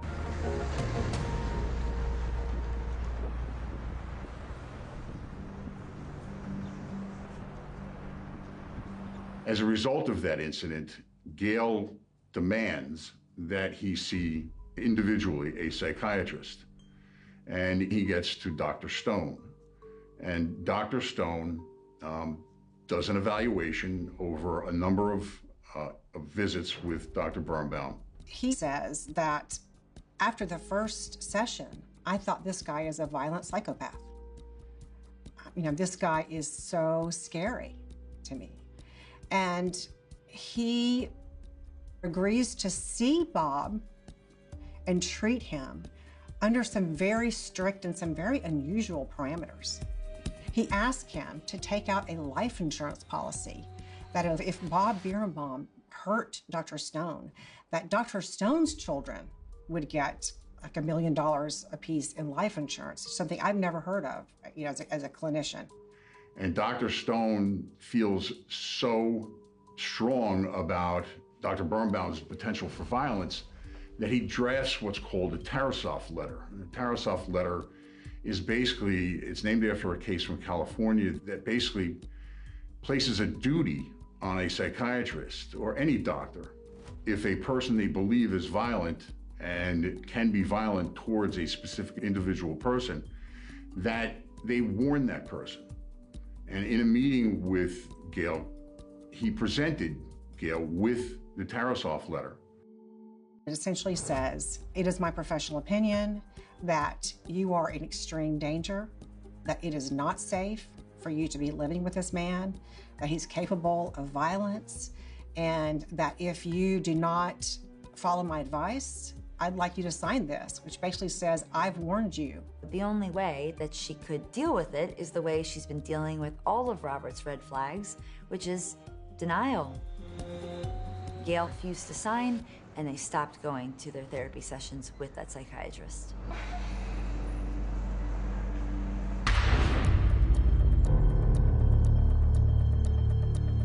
She actually decided to consult a divorce lawyer and start proceedings to separate from Robert. By July of 1985, their marriage was one that was in name only.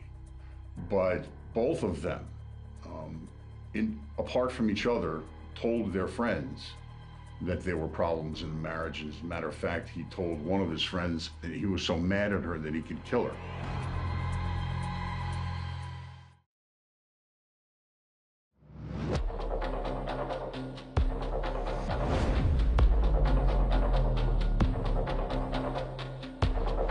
She tells her that she's moving out. She actually has a newspaper in her hand with apartments circled in the newspaper.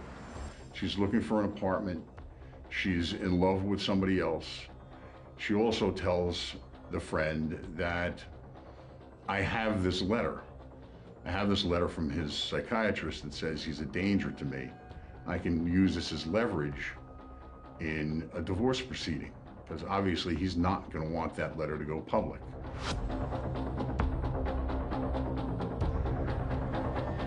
It was our theory of the case that it was that morning that she told him, I want a divorce, I don't love you, I'm in love with someone else, I'm tired of the fights, I'm tired of the arguments, I'm tired of the violence, and by the way, I have this letter that I can use against you. The next day, she doesn't show up for her practicum, which is very, very important. She's now in graduate school, wanting to get her doctorate, and missing seeing your patients is not something you do lightly. I mean, it's a very serious thing to do. And that is not who Gail was as a person. She was very responsible, very disciplined, very, very involved in her program.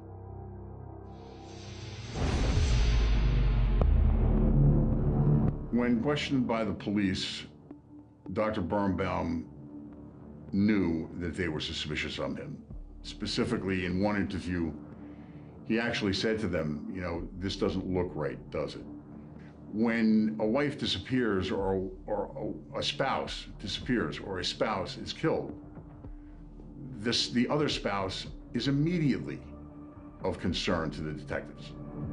Even though he's very open with the fact that they've been having a lot of problems, that she's been very unhappy, that she's been considering divorce, he says that he's very upset and concerned about her welfare, and that's why he decided to come forward and report her missing. Robert tells police every single thing about his day, where he was, the times, locations. He tries to provide information about where he last saw Gail at. He was very open. They had gone to the movies together. They had cooked dinner together. The next morning, the two of them had gotten into a big argument. At the same time, I think there was some vagueness to his answers in terms of the timeline. The precinct detective pressed him repeatedly for details. Details that he often would say, I'll get back to you on that. And then he never would. And Detective Dalsas called him at least between 8 and a dozen times over the next week and left messages on his machine. Dr. Birnbaum never called him back.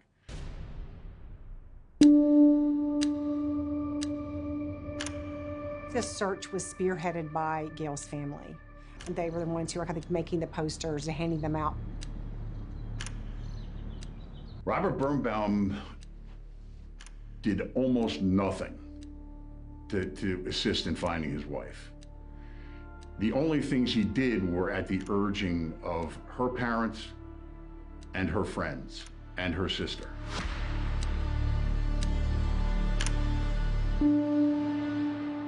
They had a share in a house in the Hamptons, and he was seen partying at a notorious disco within days of his wife's disappearance. And he continues to go to the Hamptons every weekend that he can. Not only does he go, he brings other women with him and brings them home with him. The longer that Gail is missing, and I think as Bob becomes less involved in the search for her and kind of moves on in terms of his behavior, I think that it just becomes more and more evident that, you know, Gail's family is very suspicious of him. And so he gets an attorney to protect his interest. They're thinking as that she may very well be dead already. And of course they're thinking, if she is, Dr. Birnbaum may very well have had a hand in it. Elaine, particularly, Gail's sister, was very suspicious of him, based primarily on the things that Gail had told her about the strangling and about the cat and those kinds of things.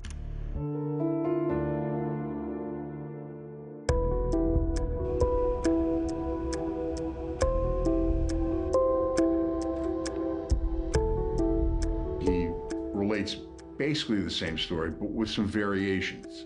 So even his two statements to two detectives days apart were inconsistent from one another. They began asking him some very difficult questions, you know, such as, have you ever physically harmed her? Did you ever choke her? Have you ever hurt one of her cats? He would just say, I don't want to talk about it, or he would change the subject. But he's realizing that the focus is on him and that some of the things that people reported really don't look very good. So he's under the spotlight and he's feeling the heat. Gail dropped off the face of the earth. Your wife goes missing. You're the last person to see her. You're the last person to talk to her. Nobody in her family has heard from her. Not one of her friends has heard from her. The case starts cooling off. It was almost unheard of to try anybody for murder where there was no clear evidence the person was dead. Because it was always easy to say, hey, this person isn't even dead, they just ran off with somebody. She had a breakdown, she met somebody else. There's no evidence that she's dead. So this really, really hampered, I think, police.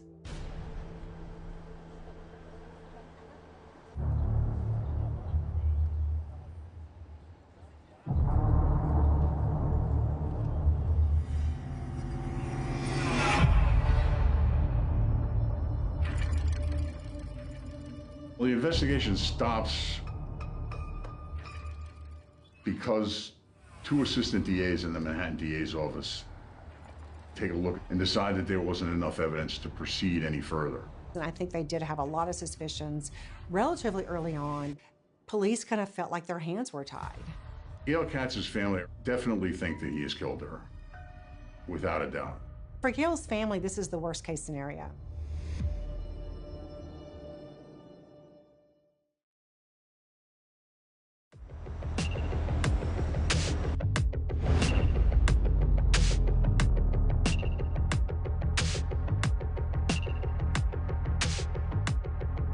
The insistence of his friends saying, you can make a life out here. You're a good plastic surgeon.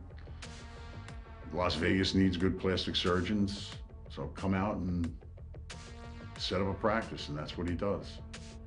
One of the things that Robert Birnbaum decided to do when he moved to Las Vegas was to fly down to Mexico every year and help provide plastic surgery for orphans that were either uninsured or didn't have the money to be able to fix the facial deformities that they were born with or received in life. He really does focus initially on repairing cleft palates or reconstructive surgery after somebody's had breast cancer. He's not really focusing on the big bucks, you know, the things that really bring up the money in. He becomes a local celebrity, if you will. He is on the news. He has magazine articles about him.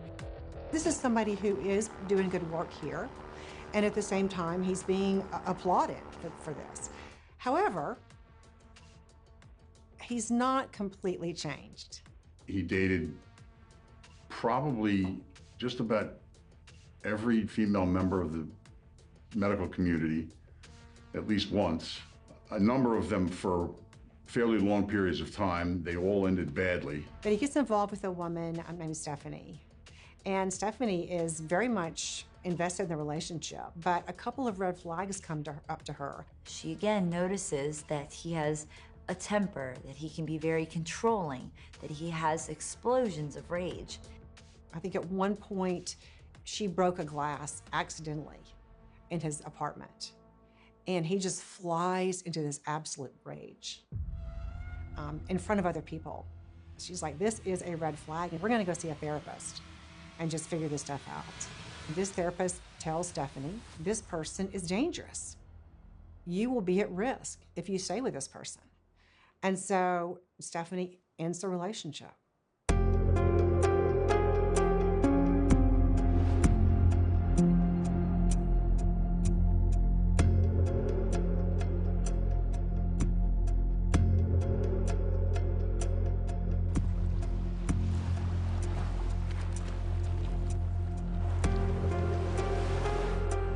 Here's evidence of a body. It's kind of a mixed bag for Gail's family. They want, number one, to find their missing loved one and lay her to rest. They are so happy to at least be able to bury her. Unfortunately, the police end up coming to the conclusion that we just don't have enough evidence to charge Bob.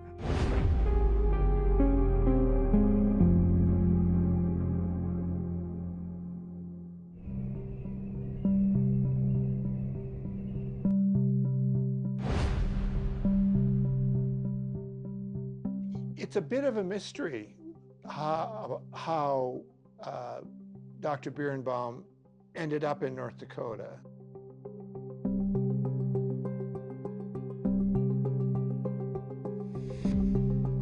Plastic surgeons from New York are not an everyday thing in North Dakota. His new wife is a physician, and they have a little girl. So I think from Bob's perspective, his time with Gail is a chapter in his life that he's probably just put in the back of his mind and believes that this is a closed part of the book of his life. This story started out to be an extraordinary one, and then all of the details that were revealed along the way made it all the more interesting. He was respected, but he was also regarded as a little bit weird. When he had moved to North Dakota, we became aware of an incident where during a fair, a tiger attacked a young boy, and Dr. Birnbaum was instrumental in saving the boy's life and actually did a number of surgeries on him, which we believed he had done for free. And of course, that sort of story endears a surgeon to people. You have to admire the guy.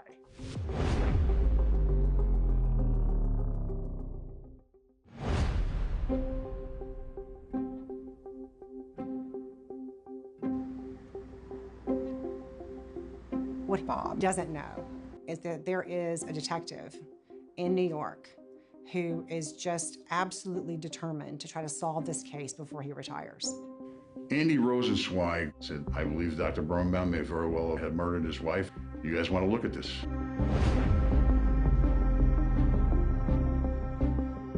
They're trying to piece together what may have happened, and they start by re-interviewing all the witnesses in the case. And they talk to women in Las Vegas that he knew, and it quickly becomes clear. So there were all kinds of inconsistent stories that he told. He told one person that he had hired a private investigator. They'd found her in California. She was waitressing. She was, happy and healthy and all kinds of stuff. So, I think, if you're an investigator, you're like, okay, If you're telling the truth, there's one version of it. When you are telling all different kinds of people, all different kinds of stories, what does this mean? What are you hiding and why?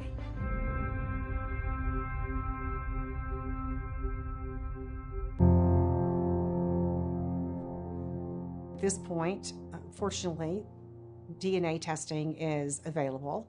They do DNA testing on the torso, and they find out that this, in fact, is not Gail Katz.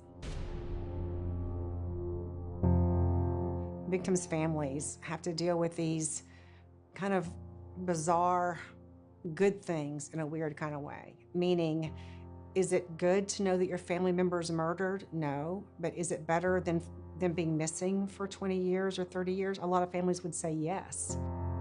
Finding out that this was not Gail was devastating. Her parents had some sense of peace, and now we're having to realize none of that is true. At the same time, from an investigative standpoint, Bob is back in the hot seat.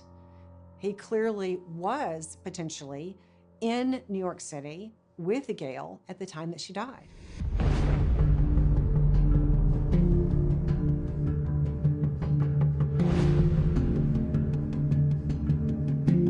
They asked, do you know a person by the name of Robert Birnbaum?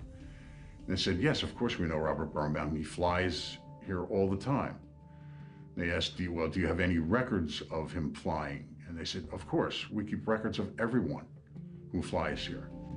Detectives then come to discover the incredible piece of information that Robert Birnbaum had actually left out of his story, that he had actually rented a plane on the day that Gail went missing for almost 2 hours. All of this makes investigators incredibly suspicious.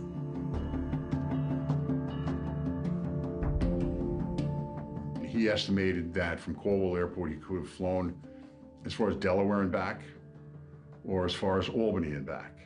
And he said, going over the ocean and back, at least he could have gone up anywhere between 80 and 100 miles out over the ocean.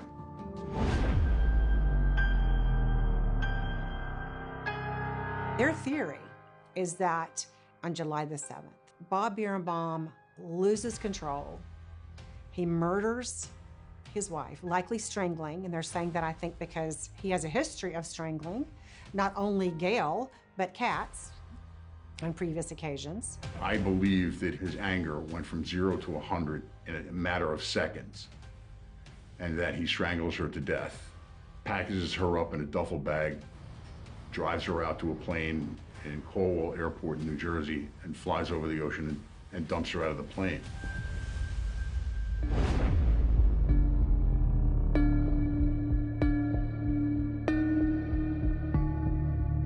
The flight log was meticulous. There were no mistakes, no crossouts, no changes, no alterations.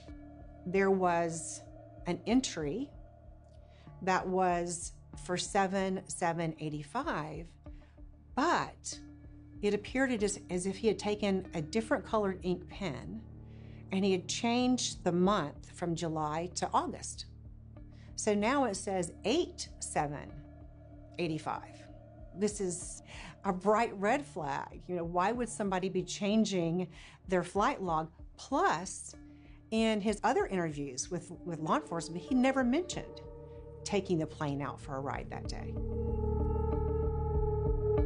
To me, the thing is, like, why do you lie about something like, oh, I remember shopping, I remember going out at this 6 o'clock, I remember, and he completely leaves out the flight. So it wasn't just a lie of omission, it was a lie of commission, because he's accounting for his time.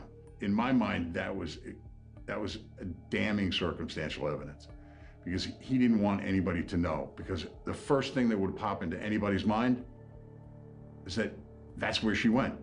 That, of course, is evidence of consciousness of guilt. He didn't want anybody to know that he actually flew that day. After collecting all of this new evidence and seeing all these discrepancies in these stories, there is just overwhelming evidence that this person killed their wife.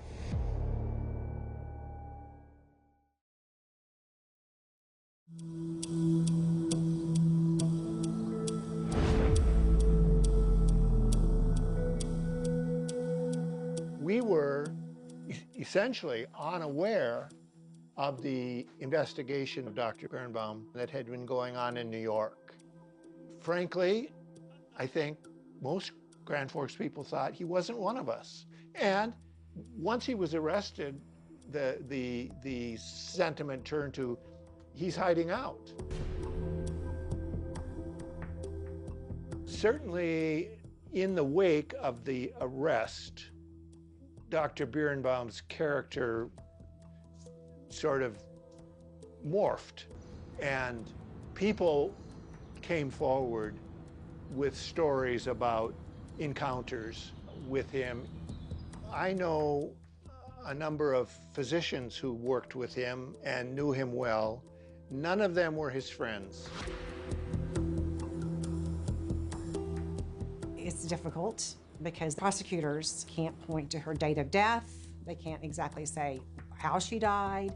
They can't exactly say when she died, but they have a theory. There was no evidence. There was no forensic evidence. There's no physical evidence. It was a theory that I think was borne out by circumstances. In 2000, 15 years after Gail disappeared, Bob Birnbaum was charged with her murder.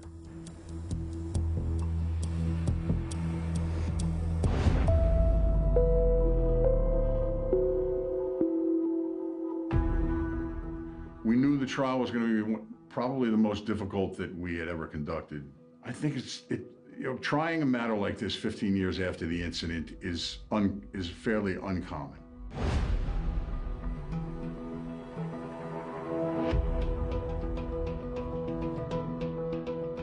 Her doctor, her therapist testified that she was in a great frame of mind, looking forward to getting a divorce from him. We had her friends testifying the same way. So we categorized each witness. What does each witness give us? And what do they prove?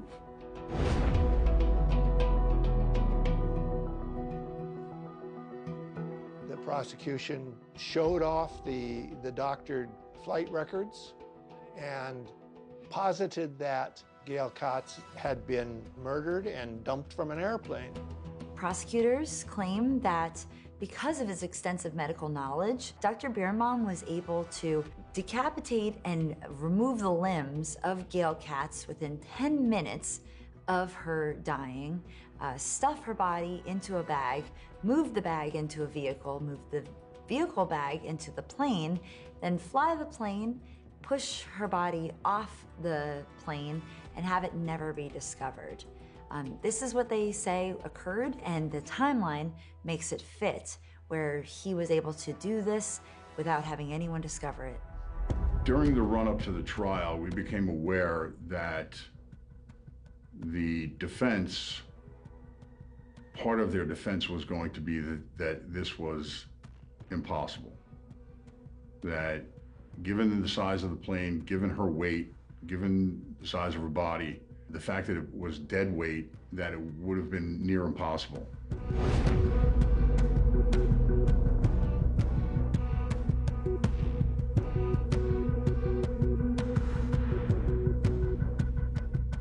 So they did 3 flights, they did 3 demonstrations. One where he banked the plane to the right, opened the door, and the bag simply fell out. One where he was flying level and he just pushed it out. And the third one where he actually pulled a bag across his body and threw it out the pilot side door. Each of these bags were filled with 100 pounds of sand and 10 pounds of rice to simulate her weight at the time. We showed that not only was it possible, but it was easy.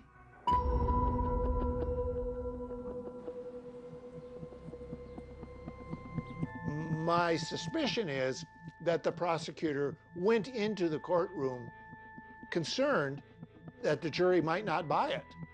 You had to buy the police framing of the story. You can never know what's going through a jury's mind. When you're taking a verdict in any kind of case, whether it's a shoplifting, petty larceny, a robbery, a homicide. Your heart begins to pound, your blood starts to pump. You feel like your heart's gonna burst out of your chest because you're so nervous, because you don't know what's gonna happen. You don't know if this guy's going home or he's going to jail. The difficulty in a case like this is that there's no absolute proof that she was dead. You know, it's the where's the body problem. You could hear a pin drop in the courtroom once they bring the jury in. Finally, Robert Birnbaum was found guilty of second-degree murder for her death.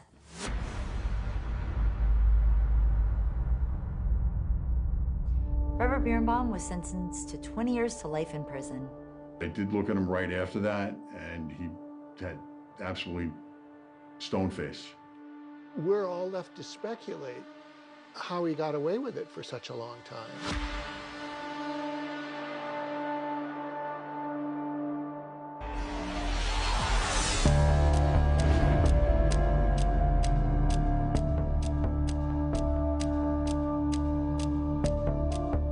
She goes, "Hey, Dan, Robert Birnbaum confessed to the parole board."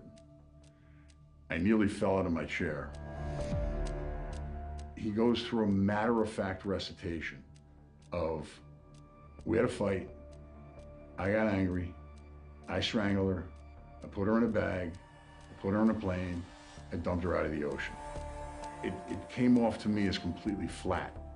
No affect, no emotion, no nothing. Basically was coming clean to the parole board in the hopes that they would see this as remorse and let him out of prison. What was really, I think, gratifying to the prosecution is he essentially said he did it exactly the way they theorized he did it. Which is a feather in their cap.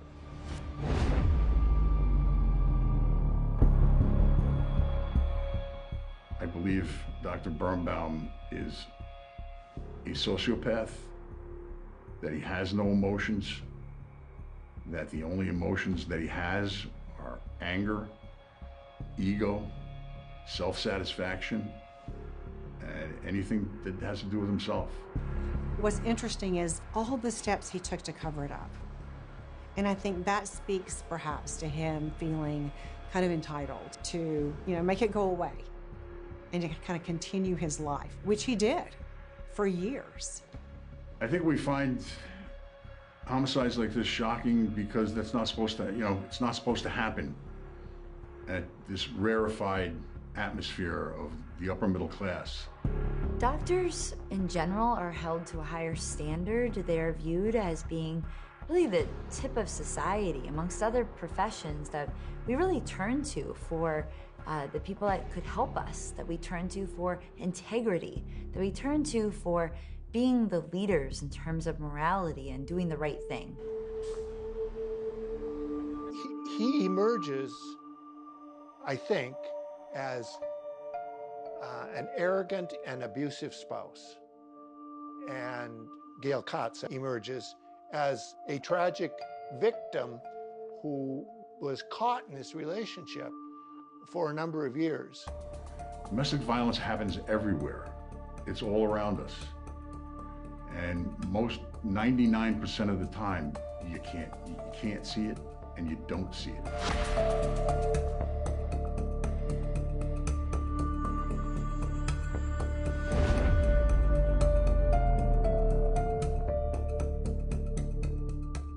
I know closure is a word that's overused in situations like this, but a sense of relief that justice has been served, that, despite the fact that he lived the life that he lived, that there was ultimately a penalty, there was a price to pay for his actions.